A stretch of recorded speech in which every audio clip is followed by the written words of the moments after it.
توریہ یعنی ذو معنی بات کرنے کا حکم۔ الحمدللہ والصلاة والسلام علی رسول اللہ۔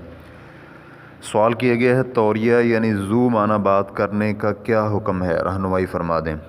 الجواب بعون الوہاب۔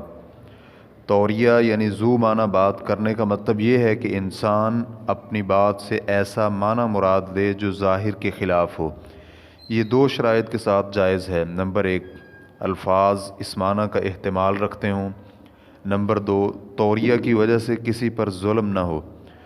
چنانچہ اگر کسی نے کہا کہ میں تو وتد پر ہی سوتا ہوں۔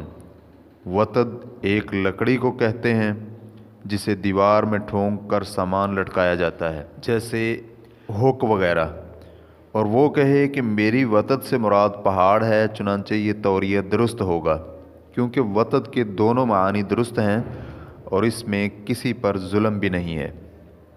اسی طرح اگر کسی نے کہا کہ اللہ کی قسم میں سقف یعنی چھت کے نیچے ہی سوؤں گا اور پھر چھت پر چڑھ کر سو گیا، پھر وضاحت کی کہ میں نے سقف سے مراد آسمان لیا تھا، تو یہ بھی ٹھیک ہے، کیونکہ اللہ تعالیٰ نے آسمان کو قرآن مجید میں سقف کہا ہے۔ فرمایا وَجَعَلْنَا السَّمَاءَ سَقْفًا مَحْفُوظًا، سورۃ الانبیاء آیت نمبر 32۔ اور ہم نے آسمان کو محفوظ سقف یعنی چھت بنایا۔ جبکہ توریہ اگر ظلم ڈھانے کے لیے کیا جائے تو جائز نہیں ہوگا، جیسے کسی نے ایک آدمی کا حق ہڑپ کر لیا اور مظلوم انسان قاضی کے پاس چلا گیا لیکن اس کے پاس کوئی گواہ یا دلیل نہیں تھی، تو قاضی نے ملزم سے کہا کہ تم قسم دو کہ تمہارے پاس مدعی کی کوئی چیز نہیں ہے، تو اس نے قسم اٹھاتے ہوئے کہا واللہ ما لہ عندی شیء۔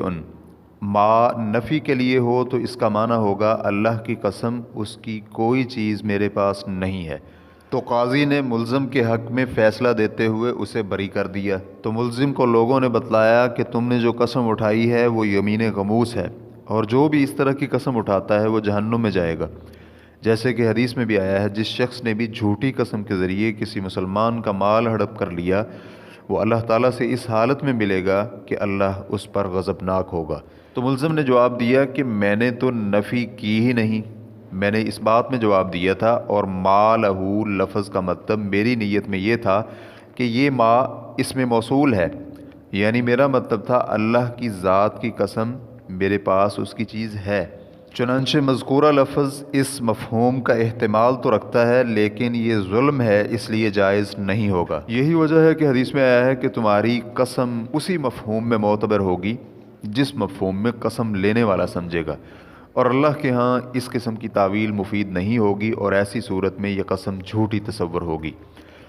اسی طرح اگر ایک آدمی کی بیوی پر کسی نے تہمت لگا دی حالانکہ وہ تہمت سے بری تھی، تو اس آدمی نے کہہ دیا اللہ کی قسم یہ میری بہن ہے، اور یہاں پر بہن سے مراد اسلامی بہن لیا، تو یہ توریہ درست ہوگا، کیونکہ وہ واقعی اس کی اسلامی بہن ہے جس پر ظلم کیا جا رہا تھا۔ واللہ تعالی اعلم۔ اسلام کیو اے ریکارڈنگز، مؤسسۃ الشیخ محمد صالح المنجد، المملکۃ العربیۃ السعودیہ، فتویٰ نمبر 45865۔ السلام علیکم ورحمۃ اللہ وبرکاتہ۔